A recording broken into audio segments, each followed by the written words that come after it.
Welcome to another episode of the Pat Down. And I'm here with Dion and Chris, and we're talking about raccoon with black kids. And sex swings. Swing sex, I think. I don't know if I told you this, but we was at a game yesterday, and guess who was in front of me in line? Herschel Walker. No shit. Herschel Walker. So he walked over to this one kid, and one kid, I was like, don't talk to that coon. Don't do that. Don't do that. I thought we were going to get out of this episode without saying that. Don't do that. Don't do that.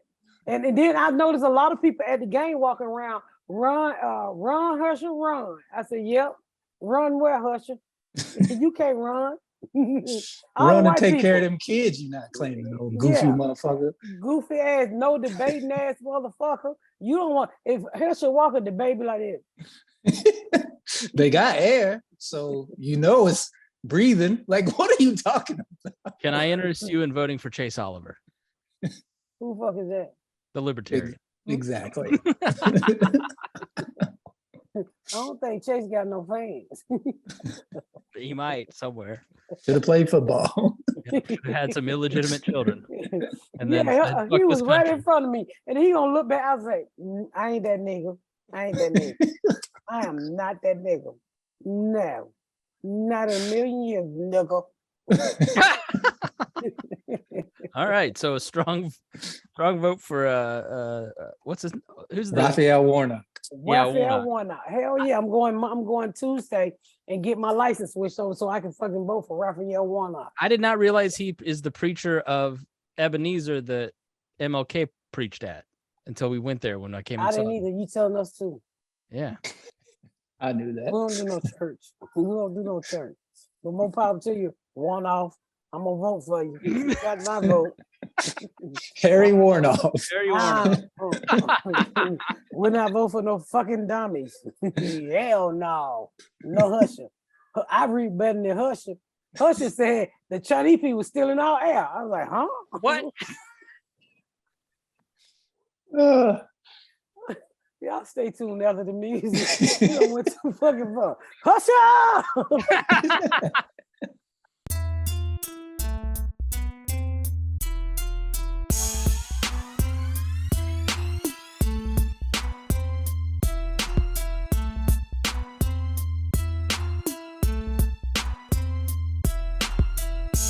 Trying to live in a place while I'm fixing another fucking place.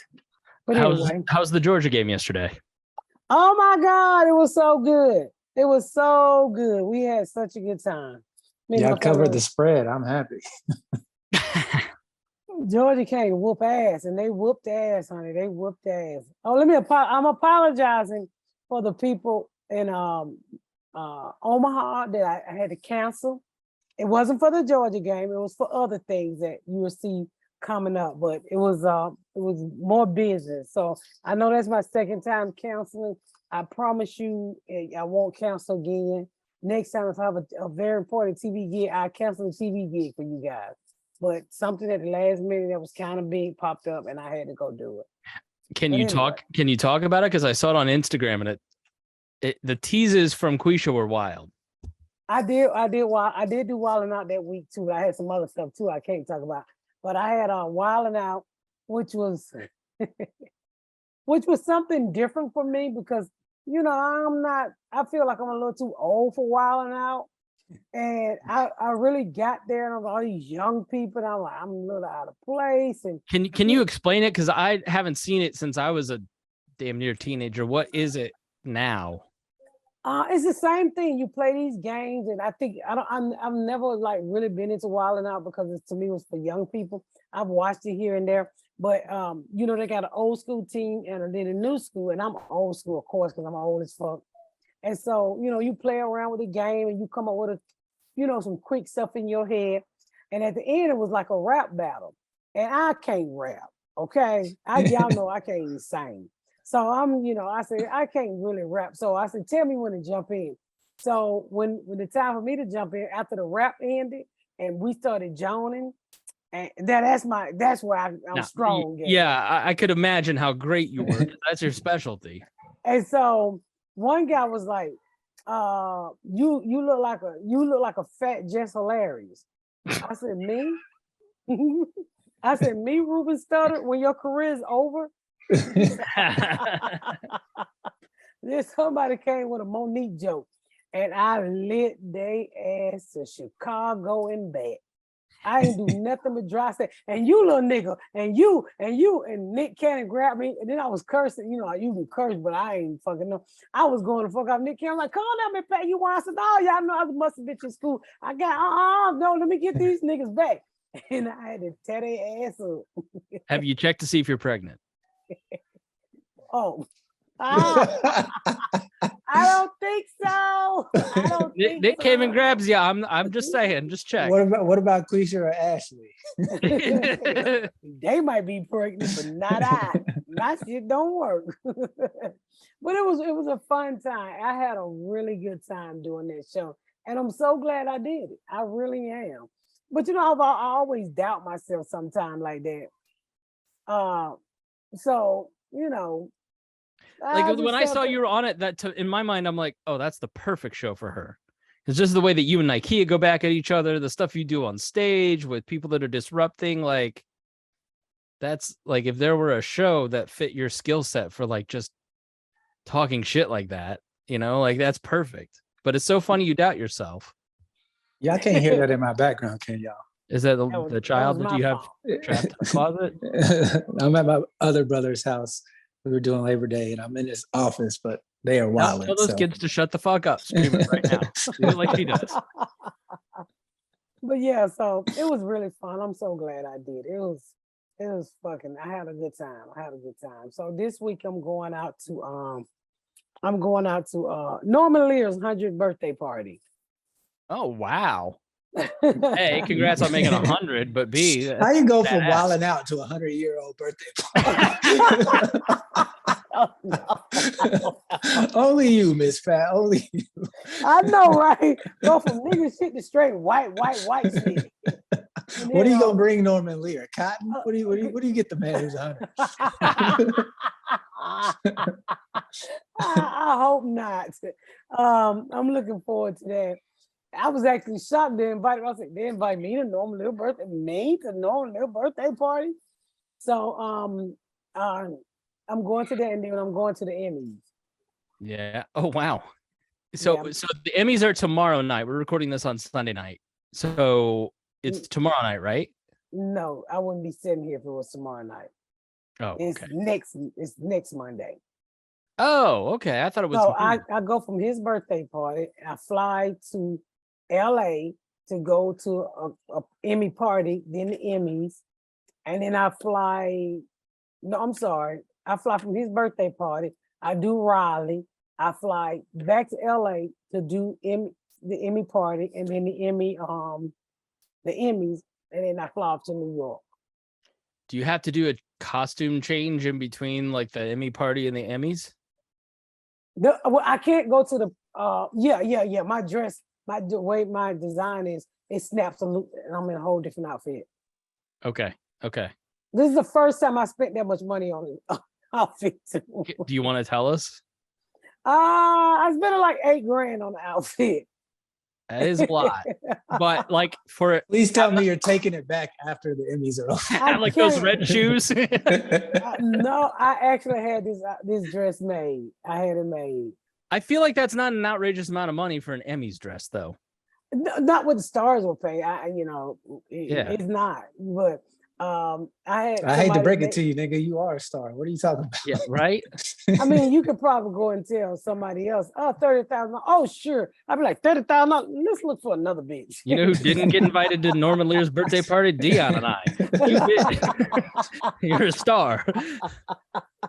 So I'm looking forward to that, and I'm looking forward. The outfit is really pretty. It's nothing like I had on the BET Awards. It's like real snowy, and it was custom made for you, right? It was custom made. Yeah, it was custom made. So I'm looking forward to it.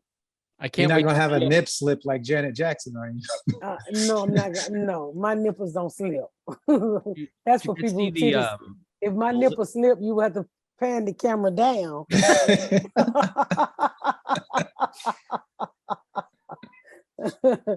Hell no. Is that a bunion? Oh no, that's her nipple. Exactly. Bitch got a mole on her tit, but that is her nipple. That's what will happen. But I'm looking forward to this. I have a busy week coming up. Yeah. So how many days is it going to take you to prepare for the Emmys? Like, do you have like practice makeup, practice hair? Like, you do have practice hair. I already had a makeup guy, but we do have practice hair. Yeah, so I'll probably start tomorrow with the practice hair. But you're not going to use that one? No, I'm not going to use this one. This is actually the hair I had on at Georgia game last night. No. You know what? We have not talked about season 2 yet. And I want to say that my favorite scene was when you were talking to a younger version of yourself about your hair. It made me cry because it resonated with me and my feelings of my own insecurity too. Like, I thought that was the most beautiful scene of a TV show I've seen in a long time. Well, we better win an Emmy for that, okay? Yeah. That was my idea. That was all me. I texted you too. I go, is that really how your mom talked to you? And yep. Oh, yeah. Can you talk about the little girl? The little girl was great. Yeah, the hiring process. Like, how many little girls did you go through? Like, no, her forehead too big, or well, what Okay, happened Jeffrey was Epstein. like since we're in our third season now, or second season the second season at a time. I really don't, casting is different. So they'll send out the strip, and then it's blocked by who they think is good, and then we'll look at who they think is good. But I don't really look anymore. After Jordan picked, I said, well, let me see it. okay. And then the little girl ended up looking like me when I was a kid. Yeah. And but she was so good. She was it was so many takes of that. Well, you was there, right, Dion? No, I wasn't there for season 2. Well, it was quite a few takes of it, to the point where I said I can't keep doing this. But like it was very emotional for me. I don't think the little girl know how emotional it was for me. It was Jordan's idea to do a flashback because he didn't even like flashback. I just wanted a way to show how my mama was and how the trauma for Black hair start. Any trauma, what you telling kids. That's why I'm 50 years old, and I'm the type of person I always have to dig myself out of a hole. I was like, oh, that's not for me. Then I go and I do a good job. Then that's how I feel like I won. So with Black hair was a trauma for me. Saying those things that my mama said, that's why I always took my kids to the fucking beauty salon, because I didn't want to say those things. Yeah. Because I know what it felt like to have those things said to her. So Garyana got her first perm at 2 years old. So did Ashley. Every week. And I made sure of that. So you were perming a 2-year-old's hair? That's a little early. That's a lot early. just a little early. Oh, that's what I did. But thank you.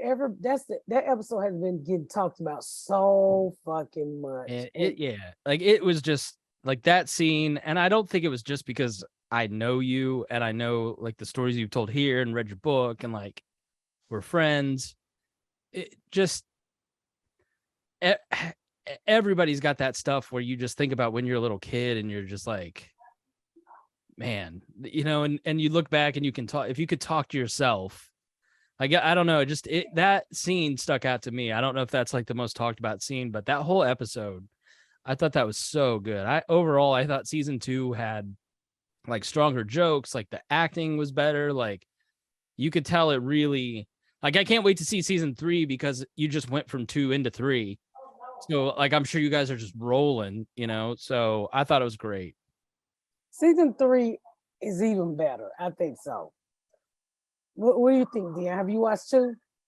I've seen like 4 or 5 episodes. I haven't finished it yet, but for me, season 2 compared to season 1, like you can see where they kind of let you guys play around a little bit more. Like it wasn't as much pressure because of season 1. You had built up the all the accolades from season one. So season two, you got a little bit more freedom. So the jokes were, even bigger than the first year. And then in season three, they know what you guys are capable of, and they give you the freedom to do it. So as far as from 2 to 3, the progression and what you guys were allowed to get away with, as opposed to season one where they weren't so sure, and then you guys knocked it out of the park. And then season 2, they're like, okay. And then season 3, Chris, you know the episode you came and saw, that was just like the tip of the iceberg compared to what we did to all of season 3. So the growth, you spoke on it. She's so much more confident in her acting too. Like it was really that's what really jumped out for me watching the few episodes that I've seen, is how much more confident you were in all your acting. I knew you were confident when you said 3 weeks ago, you're like, fuck, I didn't even memorize my lines. I'm just going to I'm going to wing it. Season 1, you were terrified, and now you're winging it. I was like, all right, this is going to be good. But it comes through and you nail it, and it was really good. And like that scene where you're talking to yourself, it was the best kind of acting, because you could see you were like living it. It was sort of like season 1 when you're talking to your ex. Those are the scenes that I like the most, where you're just kind of like, I can tell it's a healing moment for you. And I thought that was like a really special thing that I definitely wanted to talk about, because I wanted to hear you talk about it. Well, it's more of like, I learned to connect.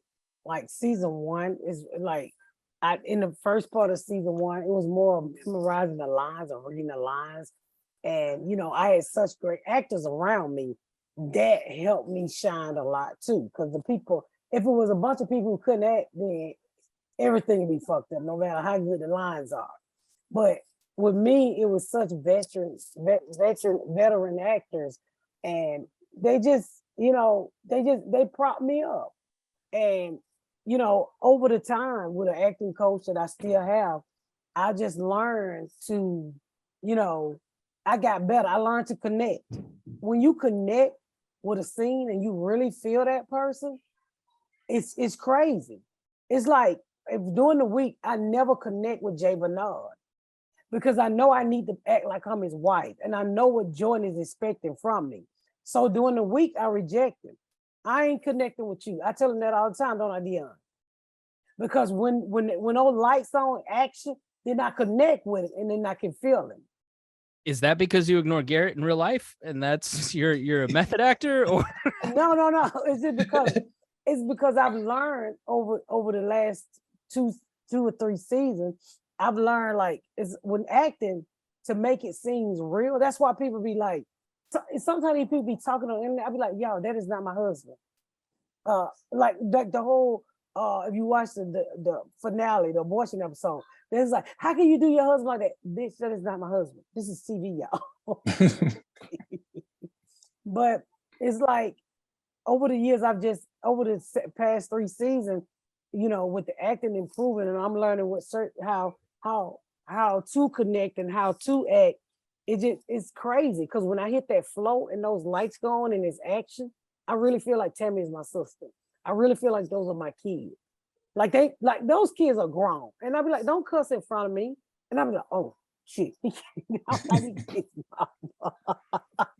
I just watched the new Elvis movie, which was really good. And the guy who plays Elvis talked about that. He's like, when you're in the suit, you're in the hair, you're on the stage, you're with the band, there's a screaming crowd. It's really hard not to click into that feeling of like being him in that moment, and like going with the flow and just like feeling it, Yeah. I mean, that's why.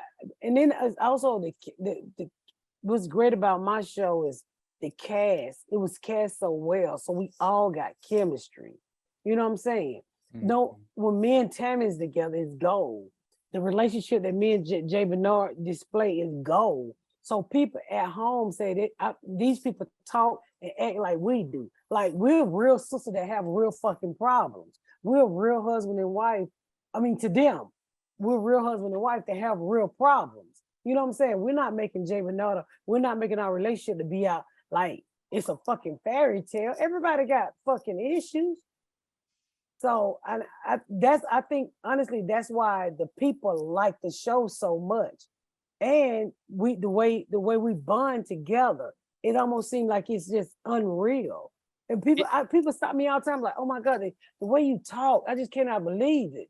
I'm like, ain't this how everybody talk? They be like, yeah.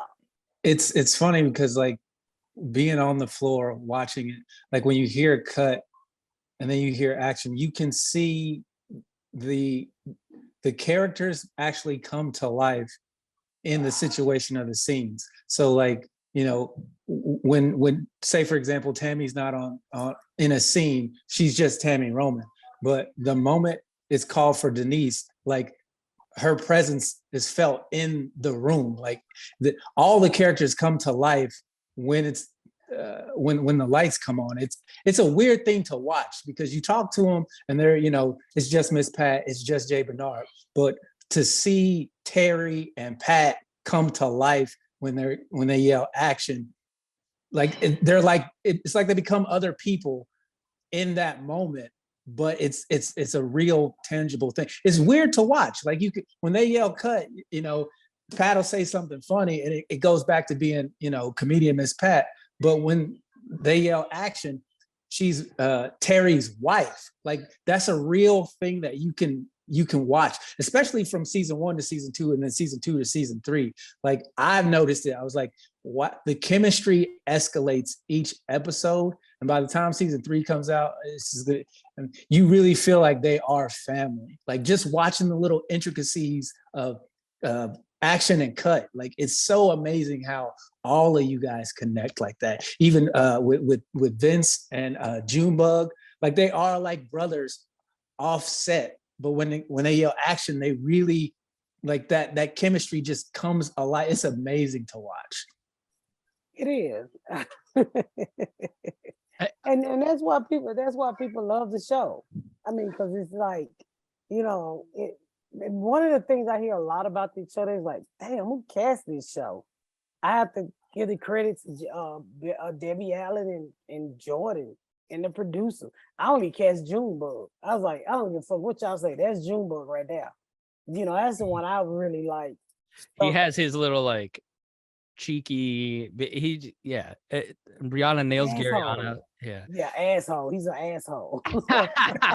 But season 3, his acting, he did something that's gonna shock everybody. Like when yeah, but that's the funny thing about it though, because when he's not acting, he's not an asshole at all. He's like the nicest person in the world. He really brings that character to life. It is crazy because you know, Tammy's not like that offset either. She's, you know, she's not Denise, but when it's time for her to be Denise, like the way she pulls that mask over and becomes like, I don't see her as Tammy. I don't see Jay Bernard as Jay Bernard when they're on set in the scenes. Like you really think Terry is a real person. That's how good they are. It's like Junebug when he took that drone footage of your property and put himself in it and waved, you know, just little nonsense like that. So we talked about my visit on a Patreon episode. What I noticed was most of the cast and crew and audience and the majority of the room was Black. And if there's any tension amongst anybody, you can't detect it. Like it just seems like it just seems like a really fun atmosphere. The audience is really into it. Miss Sophia is amazing. Like how much does the fact that like it's a mostly Black production play into that comfort level? If it does. Well, you know, let's be honest, with Black people, they have a hard time getting behind the camera. I mean, that's just stuff. Let's be honest. Mostly What do you mean? What do you mean? Like it's from construction to props. It's on the Miss Pat show, over 200 people that works on that show on a daily basis, right? Yeah. So I've learned in production, Black people have a hard time getting in. They have a hard time getting into props. They have a hard time getting into transportation. Every department, you know, they might, if it's a Black show, they'll hurry up and throw a Black hairstylist there because white women can't really do our hair. Or they'll throw a Black makeup artist. Maybe not so hard in that department if it's a Black production. But usually if you go to places, no matter who the sitcom, you see all white people. I didn't ask for black or white. I did ask for diversity. I didn't say you got to go out and get 90 black people. I said, let's do some diversity. And we got a few white camera people and women. The thing I love the most is when it's two women that comes and work behind the camera. And I ask for them every year. I love these two women because they come in. I love to just see women doing what supposedly men can only fucking do. And Ashley said that too. I heard her say. But they come in and they rock out every fucking time. One of them worked for CNN, and she had to leave a little early when we got picked up for season 3. Oh, we had a COVID thing, and she had to leave. But each time, I mean, I want to see women in strong places. I want to see people of color in strong place. I want to see, you know, I just want to see everybody rise. You know, I ask for the same boom operator back every year. He's a white guy. I love him. The guy over construction, he's white. I mean, I had a black guy come down from California who did the sound. I had the Chinese guy. What did he do, Gary? The Mexican. It was a Mexican this year. Gary hung out with his son all the time. The Mexican. I don't remember seeing no Mexican. So many microaggressions happening here. No, it was a few we talk Mexicans, about diversity. him and his son, because they caught a plane with me back to California. So I just asked for diversity because I think it's a beautiful thing when we can all work amongst each other and create something so beautiful, which is the Miss Pat show. Another thing that helped though too was how you constructed the atmosphere around it. Like you didn't sorry about that. You weren't arrogant about it. Like it really felt like family, whether it was production or props or sound. Everybody felt like family. It wasn't like, oh, I'm the star, don't talk to me. From season 1, I don't know about season 2, but from season 1 and season 3, I noticed it just felt like, you know, everybody was family. Like we were all on the same page. I didn't notice any type of squabbling whatsoever. And Miss Pat's walking around really approachable, talking to everybody, you know, like, I don't know. I imagine on some sets, the star isn't actually doing that. Oh, no. They in their rooms and you got to speak to another person while they sitting there and that person tell you what they said, even though they just heard for their damn self what they just said. No, I'm not like that. You know, I want everybody to be, you tell us that thing. I just want everybody to be happy. I try to treat people the way I want to be treated. And, you know, that's why I say, don't separate us when it's time to eat. We all go out here and we eat together. You know, we all should be able to speak and say good morning to each other. We should all be able to have a conversation with, you know, as long as it's an appropriate conversation. If I got time to stop and talk to you, I'm going to stop and talk to you. If I don't have time, I'll let you know. And that's what it's all about.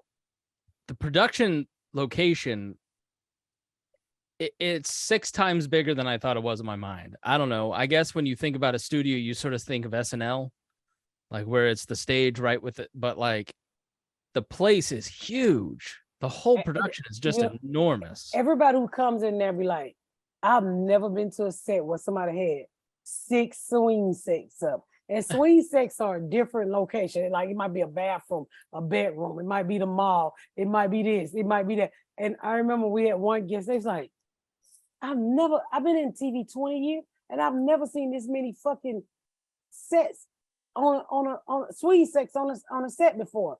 I said, yeah, thanks to Jordan. Not talking about sex swing. She's talking about swing sets. Swing sets. I mean set. It's like I missed out on all the swing sex while I was down there. Damn. The whole time she's like, it was in the bathroom. It was in the mall. I was like, ah! I didn't realize I was saying swing sets. Swing sets. SETS. What's the reaction been like from the network or like in terms of viewership? Or I know the Crack Babies killed it like the first 2 weeks because you got, I mean, I don't know. Tell me to edit this out if you can't say it, but that 2 weeks got you greenlit by the end of the 2 weeks for season 2 because so many people watched it. How was it this time? We haven't heard yet. I don't know why we haven't heard yet, but we haven't heard yet. So if y'all ain't doing anything, just please turn your TVs on and let it run. Let it run, please. Even if you just got to put it on and go to work, just keep it on. But I'm quite sure it's doing pretty good. Hopefully we're in the middle of making season 4. I've got to the point where this is a show that people didn't believe in it, and so many people, it was a different show, and it was something that the industry was not used to. And I look at it like this is gonna be what it's gonna be. So far I have 3 seasons out of it, and I have an Emmy nomination. So I ain't worried about shit. Every time I see an ad for Hulu, I kind of laugh to myself like, you dumb motherfuckers. It's like, who was that? Gave up? Who was that said no? Was that Puff Daddy said no to Pink? I don't think so. He might have. No. It was a guy who did TLC. What's his name? LaFace Worker said no to Pink. Oh yeah, we'll talk about regrets. Oh my God! Shaq could have signed the Backstreet Boys and 98 Degrees. They used to use his studio when he would play in Orlando, and he could have signed them to record deals. And he declined on it. So you just never know. You never know. You never know. I always tell them in a meeting, scared money don't make no money. So let's get this money. And you getting it. You got to take a chance on it. You literally have to take a chance on it. I mean, just 5 years ago, I didn't have an overall deal. I didn't have a #1 TV show. I wasn't nominated for Emmy. You were on Harry Mandel's podcast. Harry, I got a white man mixed up. He threw me out when he said, "You still sexual?" I'm like, "Nigga, are you still sexual active?" I knew it threw you off because normally you'd have a comeback, but you were like taken aback. You're like, "Are you sexual?" Like, yeah. So he threw me off, asking me about sexual act. I'm like, "What the fuck? Are you sexual act? Nigga, you older than me. Your shit done gave out for mine." I'm like, I was just shocked how many they asked me about sexual act. Did you listen to it? I didn't listen to it yet. No, but I saw the clip and I watched the clip like 6 times. I was actually shocked he asked me that. It was a good interview. I had a good time. Beautiful studio over there. A beautiful studio. Beautiful studio. What podcasts have you done lately that people could go listen to that you especially liked? Howie Mandel is one of them. Okay. I'm getting ready to do a rappers. I won't say who, but I'm getting ready to do his. Is it that AI rapper that got canceled for being racist? Fucking, this is the dumbest fucking idea. That artificial intelligence rapper that a white kid made that said the N-word and got canceled. I sent that to Miss Pat and she called me, picked up the phone, and all I heard was and then she hung up. That was the shortest record deal ever. They cut the lights off on this nigga. They said, unplug this motherfucker. What made them white boys think they can say nigga like that? Boy, you give a white man a rope, he'll use it. Not yet, anyway. Had that fucking black rap out there dancing like he white. Then you go call him, say nigga. Have a Pull it up. That was just the trial run. They gonna have another one. Watch what I tell you. They gonna have another one with a nigga saying nigga. They lost $1 million. How much he signed for? It was Capitol Records, but I don't know how much. But I watched it. I started laughing. I was like, this is the most Amos and Andy step and fetch it. Like, this is what like a racist conception of what a rapper is like. And I started laughing.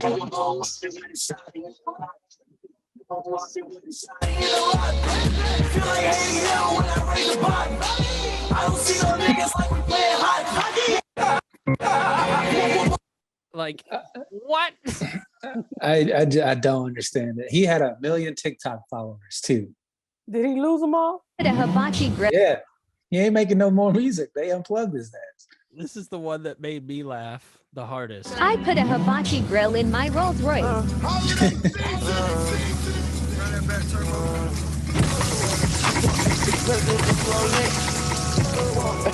This is why I bring all my hoes. I call it hibachi. Shrimp. A hibachi. Just dumb. A robot talking about where he bring his hoes. What kind of dumb shit is that? You don't get your 8-bit dick away from me. FN Mika. No. What's that Ridiculous. thing you use that save your mess? You save USB. your USB. This is where I bring my hoes. You think, ah, I A call it my hibachi. hope- You know my how many hope. rappers about to try to have a hibachi in there?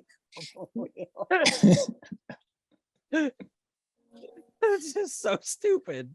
did y'all see that video of the guy that was driving down the No. wrong side of the road? No, nigga, fuck that. Wait, the raccoon with the black kid. I haven't seen that. They done posted that video like 13 times in the pat down. How have you not seen it? I have. I don't The know. raccoon, the black kid, they picking him up like a cat.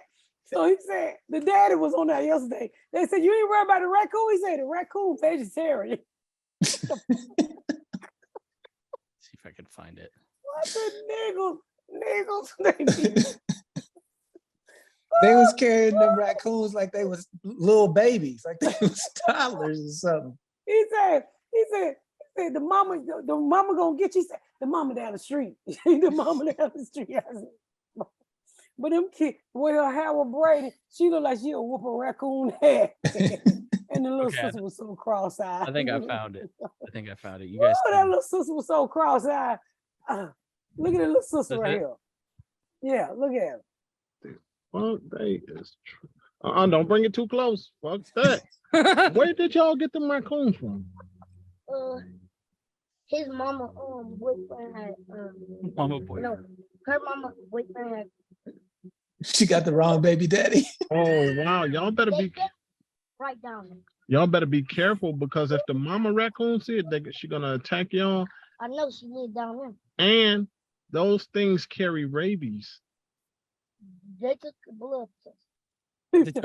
Yes. Oh my god, y'all is crazy. Fuck. Not the boy, Nah, the stay back. Stay the fuck back. dad. Oh my god, y'all is crazy. Oh shit. All right. All right, y'all. Go ahead. Y'all better be careful with them things, man. Be careful. Eat a much, daddy. Daddy, Huh? daddy. Hold on. Yeah, mama.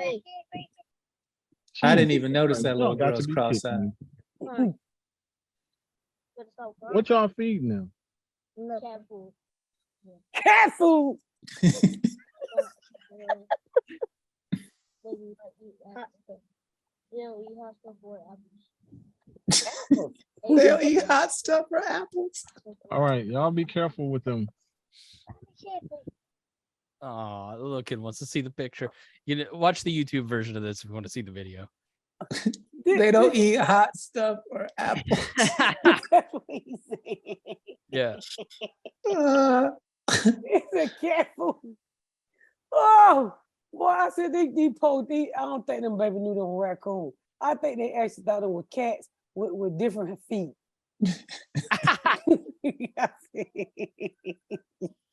Did you hear that little girl, that little cross-eyed baby? Bless her heart, she was so cute. She said, "Daddy." He said, "Uh-uh." I didn't hear that. She said, "Daddy." He said, "Uh-uh."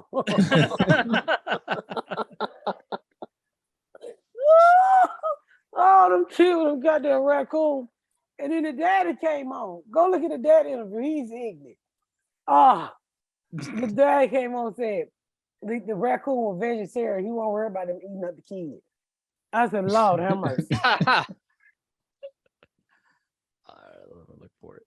Now, what was the video you talking about, Dion? There's my Twitter is wild. You know that. There was a guy driving on the right side of the road. On the other side of the road, there was a car going in the opposite direction the traffic was supposed to be going. And he chasing the car like, where we at, Nigeria? I can't believe this shit. He's like, yo, they on the wrong side of the road. And he followed the car until they smacked into somebody else. The people in the comments was dragging the shit out of his car because all his engine lights was on. That nigga said, if y'all so worried about my car, buy me a new one. Then the local news channel was like, hey, we want to reach out to get this video. Would you be willing to give us this video? That nigga said, pay me and I'll give you the video. So all these comments was like, yeah, he owned the copyright to it. He can't, y'all got to pay that man for his video. One person said, just get the nigga a new car. A little taste of what's to come. That shit, I didn't see that one. Oh my God, it was crazy. The dude was doing at least 60. And the guy on the other side of the road smacked the fuck out of somebody. I hope nobody died. I don't even know what state it was in, but this shit was crazy. The comments had me rolling though. Oh, did y'all see the chasing today? So this guy was chasing another black car was chasing a white car. And he ran the white car into the wall and robbed him for $20,000 into a pole. I mean, he was hitting his car. People thought it was a movie being filmed. Oh, I think it was in California. It was not a fucking movie. They literally, it was all over, now it's all over Instagram. It was a fucking robbery for $20,000. That's not enough money to stop robbing people. $20,000 don't go quick when you got to get a lawyer. Yeah, because nigga, everybody had you on tape. He got out the car, busted window. I don't know if he was shooting in the car, whatever was going on. But I'm like, dude, they see you. They really see you. I seen another video. Let me see if I can go find it. You Hold seen on. this deal? Yeah, fuck Macduff. I'm gonna whoop his ass at that party. Is that Macduff? Mm-hmm. He was on the fence about coming. I think we got him though. He's a very private person. I have people ask me about him. I know Because he always talking shit. That's why. Yeah. I love Macduff. Me too. Me He's too. so funny. Mm-hmm. I'm gonna love him with a big ass stick upside his head. I'm trying to find this video of that man speak. That shit was insane. Wow. I can't find the video of so the guy that posted the video of the raccoon kids, he got got taken down. For real? Yeah, for real. So he posted another one saying that he took it down. So I don't know about the dad. So maybe the dad was like, interview. that'd be cool as hell though if you're a little kid and you had pet raccoons though. Dion, you sideways. I know. Yeah, I know. I'm trying to find that video. FaceTiming with my great grandfather. Is that better? Yeah. Where the fuck is this video? I seen another video where dude he carjacked like 9 people. He was on a chase for like 45 minutes. He kept crashing into other people's cars, and then when they would get out to check the damage, he would hop in their car. I think I saw that one too. Crazy white dude. Wow, they're fucking wild. Thank y'all so much for tuning in to another episode of The Pat Down. Make sure you check out my website at misspatcomedy.com for all of my social media, my tour dates, my book. Make sure you spread the word about my podcast. Please rate and review. Please rate and review and share. Thank y'all so much, y'all. I've been Miss Pat.